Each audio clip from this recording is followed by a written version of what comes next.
मासूम बच्चे बैलगाड़ियों पर सवार हैं तो कहीं कोई गधे पर सवार बहन अपने भाई को चुप करवाने की कोशिश कर रही है तो ये बच्ची अपनी माँ के ठीक होने की उम्मीद में है। कोई अपनी माँ को उठाए ले जा रहा है तो कहीं कोई बाप अपनी बेटी को कंधे पर उठाए ले जा रहा है। ये मासूम बच्चा तो अपना सर पकड़े बैठा है। फसादात की वजह से गलियां सूनी पड़ी हैं। हर तस्वीर तबाही की दास्तान सुनाती है। कहा जाता है कि उस वक्त 10 लाख से ज्यादा लोग मारे गए और 1,50,00,000 से ज्यादा बेघर हुए। ये कहानी है एक ऐसी जमीन की जो बट गई। ये कहानी है उन ख्वाबों की जो चकनाचूर हो गए। ये कहानी है हिंदुस्तान की तकसीम की जो 1947 में एक हकीकत बनी मगर लाखों दिलों पर एक ना भरने वाला जख्म छोड़ गई। एक तरफ भारत और दूसरी तरफ पाकिस्तान वजूद में आया मगर ये तकसीम सिर्फ जमीन की नहीं थी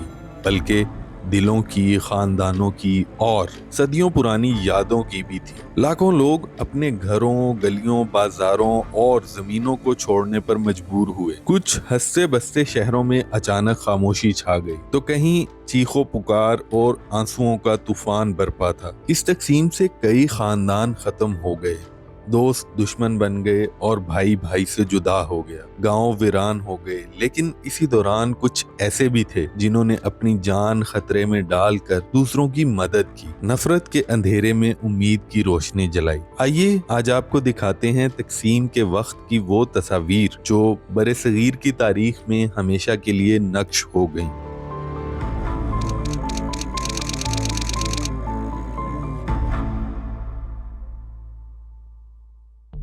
कभी इस खित्ते का नक्शा कुछ इस तरह का था और फिर 1947 की तकसीम के बाद ये खित्ता 2 हिस्सों में तकसीम हो गया। इस तस्वीर में कोई अपनी साइकिल लिए जा रहा है तो कोई बैलगाड़ी पर सवार है और कोई पैदल ही जा रहा है।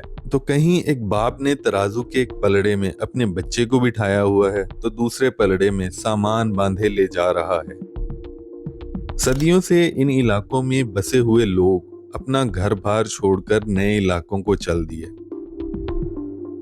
भारत की नामवर मुसन्निफा और शायरा साजिदा जैदी जो उस वक्त दिल्ली में थी, उन्हें भी इस कत्लो गारत के दौरान करोल बाग में अपने घर को ताले लगाकर मौलाना अबुल कलाम आजाद की रिहाइश गाह में पनाह लेना पड़ी थी। उस वक्त जो हालात थे उनके बारे में वो अपनी बायोग्राफी नवाए जिंदगी में लिखती हैं कि इंसानों के दिल और दिल्ली के दरो दीवार कांप उठे थे। दिल्ली की जमीन सुर्ख और आसमान स्याह हो गया था। यही हाल पंजाब का हो रहा था, यही उत्तर प्रदेश का और यही बंगाल का। दिल्ली में 24 घंटे का कर्फ्यू था।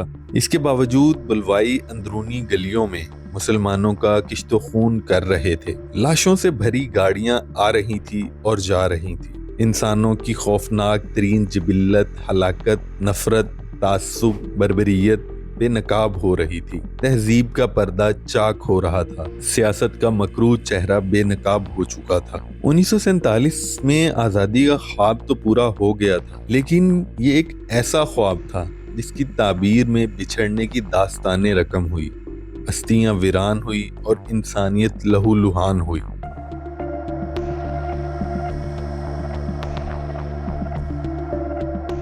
तकसीम हिंद के फौरन बाद पैदा होने वाले अंधोनाक हालात में भारत में रह जाने वाले मुसलमान इंतहाई मायूसी और उदासी का शिकार हो चुके थे। उनकी बड़ी तादाद अपनी जान बचाने की खातिर अपने घरों को ताले लगाकर हिफाजती कैंपों में डेरे डालने पर मजबूर हो गई थी। इनमें से कुछ ऐसे थे जो पाकिस्तान चले जाने के लिए एक अच्छे मौके का इंतजार कर रहे थे। ताहम अक्सरियत वो थी जो हिजरत करना ही नहीं चाहती थी लेकिन अपनी कौमी और सियासी शनाख्त खो जाने और अपने मुस्तकबिल को लेकर फिक्रमंद भी थे।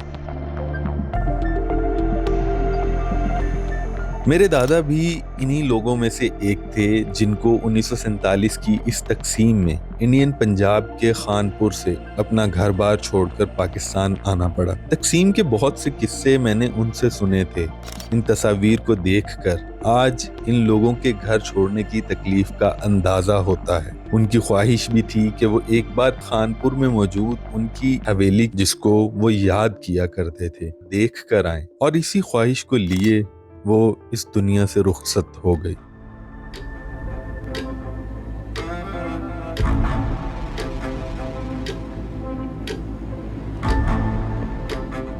तो खैर, सरहद की लकीर तो खींच दी गई, लेकिन आबादी की मुंतकली की कोई बाकायदा मंसूबाबंदी तो की ही नहीं गई थी, जिसका नतीजा ये निकला कि फसादात फूट पड़े। बस फिर क्या था, नफरत की दीवारें भी खड़ी हो गई, दोस्त दुश्मन बन गए, हमसाए कातिल बन गए। पंजाब के मासूम और अमन पसंद अवाम जो सदियों से साथ रह रहे थे, अचानक वहशी दरिंदे बन गए। दोनों तरफ से खून की होली खेली गई। पंजाबियों ने खूब एक दूसरे का खून बहाया और कई लाख अफराद लुक्मे अजल बन गए। इसके अलावा लूट मार, आतिशज़दगी और आबरू रेजी के वाक़यात से इंसानियत की जिस तरह तज़लील हुई, वो शायद तारीख कभी ना भुला पाएगी।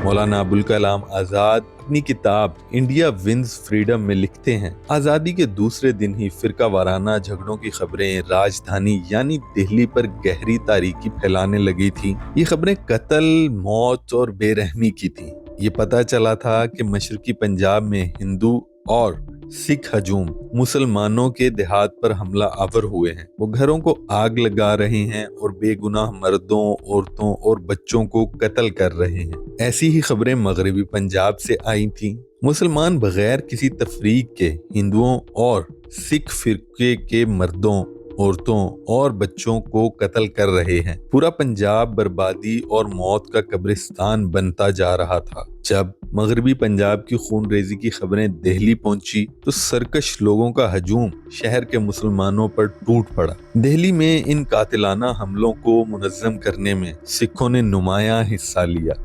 इन सब वाक़यात को देखें तो जो लोग ना भी आना चाह रहे थे वो भी यहाँ आने पर मजबूर हुए, और जो यहाँ पर सदियों से रिहाइश पजीर थे उन्हें अपना घर बार छोड़कर नए मुल्क की राह लेना पड़ी। इस सफर में बहुत सी ट्रेनें रवाना तो हुई, मगर मंजिल पर लाशें पहुंची।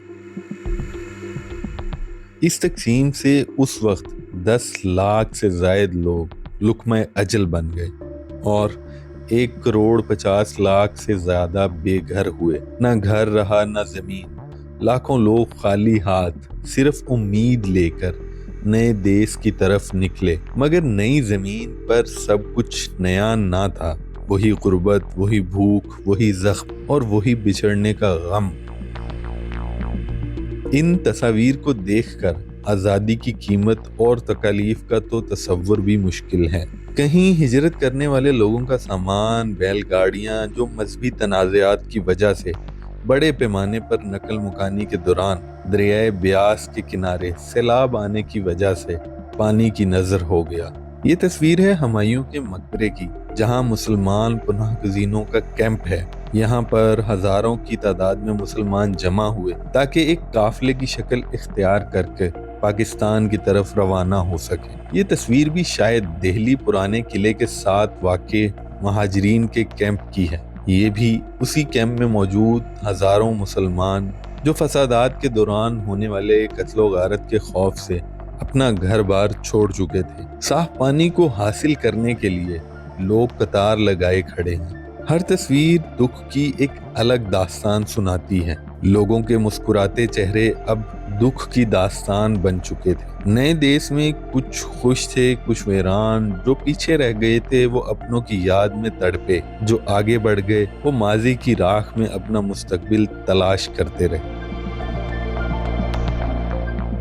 आपको ये वीडियो कैसी लगी? कमेंट में अपनी राय का इजहार जरूर कीजिए। वीडियो अच्छी लगे तो लाइक, शेयर और चैनल को सब्सक्राइब भी जरूर कीजिए। और अगर आप ये देखना चाहते हैं कि 1953 में लाहौर कैसा था, इस पर आप हमारी ये वीडियो देख सकते हैं। और यहाँ देखें राजस्थान के 2 खूबसूरत शहर जयपुर और उदयपुर पर हमारी ये बेहतरीन डॉक्यूमेंट्री। शुक्रिया।